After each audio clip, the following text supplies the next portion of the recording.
Hey, my cool cat and kittens. This is Miss Chambers coming live to you from Thomasville, North Carolina. This week, we are going to be talking about tone and mood when it comes to our reading. How many of you have ever heard your mom say, "Don't use that tone of voice with me"? The way we talk, how we sound, kind of dictates how people perceive us. So if I say, "Go sit down in your seat," I sound really grumpy, I sound really angry, you know you're in trouble. If I say, "Will you please take a seat?" I sound very nice and very gentle.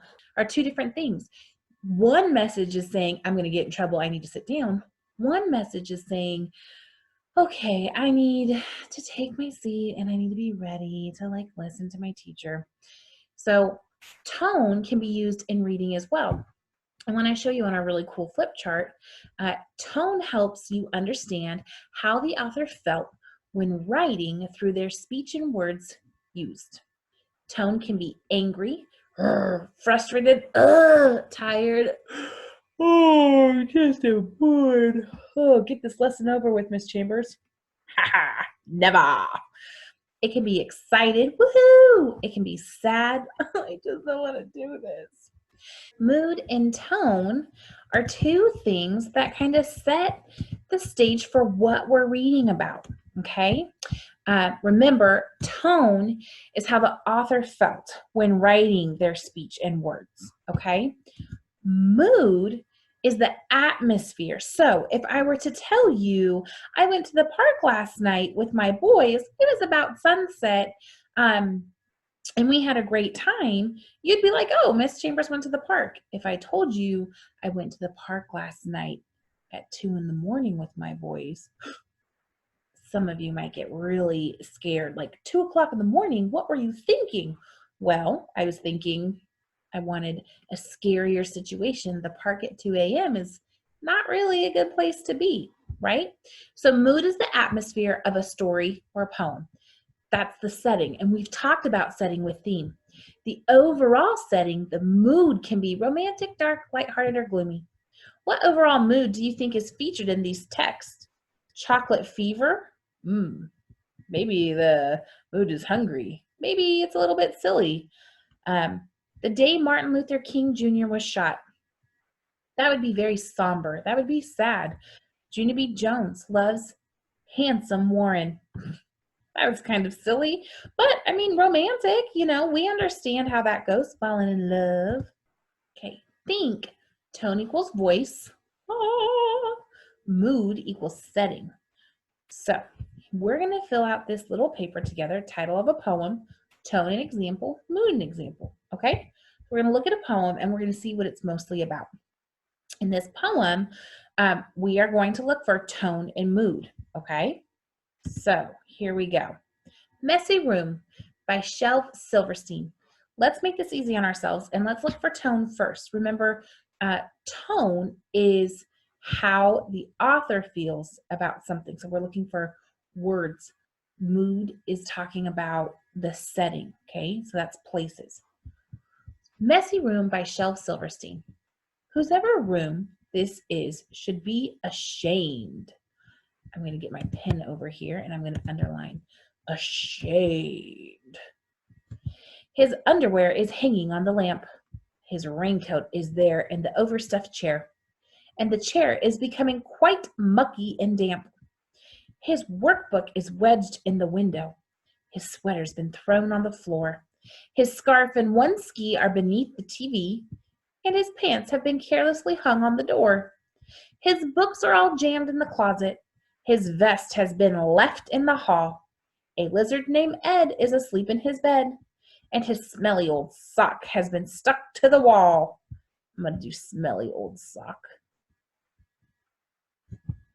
Whosever room this is should be ashamed. We see that word again. Donald or Robert or Willie or, huh? You say it's mine? Oh dear. I knew it looked familiar. Oh dear. I knew it looked familiar. Okay, so I'm going to go back to our last screen.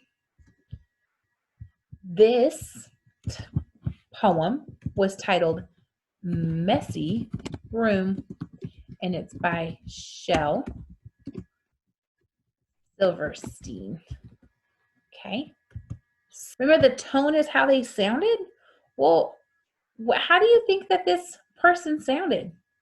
I think the author was very bossy, almost bossy.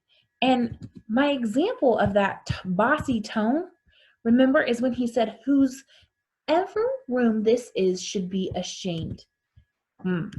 I know that when I get in trouble, when my mom used to get mad at me for not cleaning my room, she would say things like, you should be ashamed of yourself. This is not a clean place. You need to clean up. Should be ashamed. The mood of this, remember the setting tells us the mood. So I'm going to choose a different color for my pen, and we're going to talk about all the different places that they talk about in this poem. One of the things a good reader does, guys, is they go back and reread the poem. So even though I've already read this and I know it's talking about a messy room, I'm going to use my eyes, and watch as I do this. I'm going to use my eyes to scan over this one more time, and I'm going to look for settings within this room. So first things first, this is a messy room. Okay, and I think to myself, what does a messy room look like? Well, if I were to show you my living room right now, there's stuff all over the floor, there's books, there's toys, there's clothes, there's so many weird things happening in there. That's what I think of when I think of a messy room. Let's see what the author says is a messy room.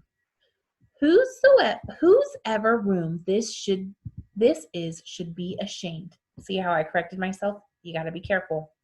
His underwear is hanging on a lamp. And there's underwear hanging on it. Oh gosh. I hope they're not dirty. His raincoat is there in the overstuffed chair. Okay, so his raincoat is flung on a chair. Is that where raincoats go? And the chair is becoming quite mucky and damp. Well, a raincoat is usually wet because you wear it when it rains. So mucky and damp. You ever left anything out wet? Mucky and damp? It gets that nasty smell when something's been wet too long and it hasn't dried correctly because it's stuck on the chair. Clean your room. His workbook is wedged in the window. Oh, his workbook is in the window.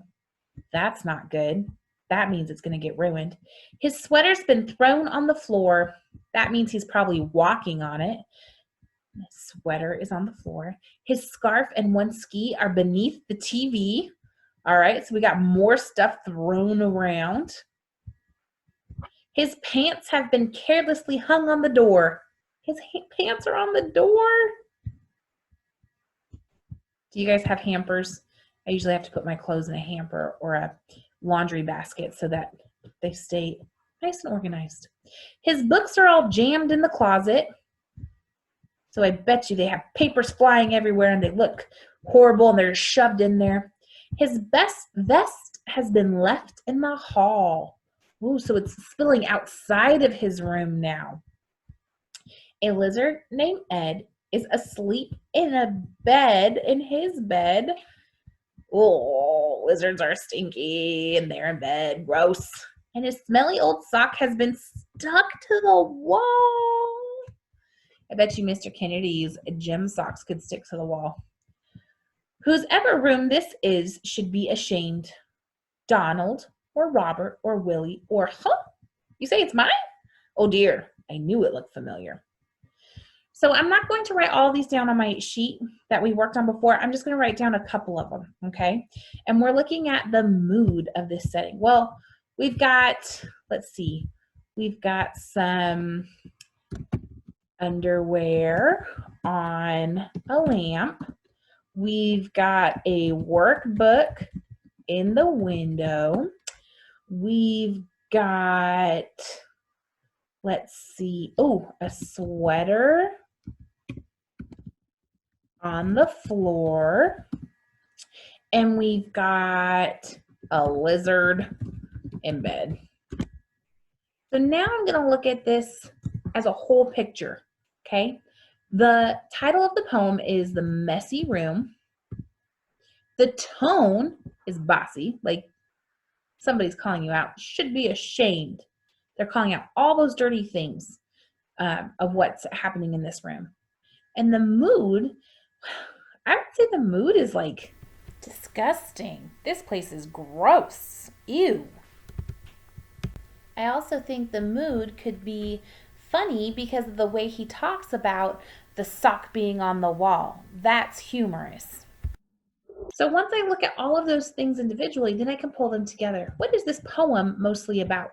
Well, this poem is about a messy room and how things are not put away correctly. So now it's your turn.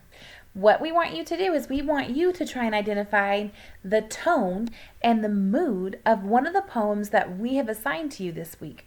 Make sure you write down the title.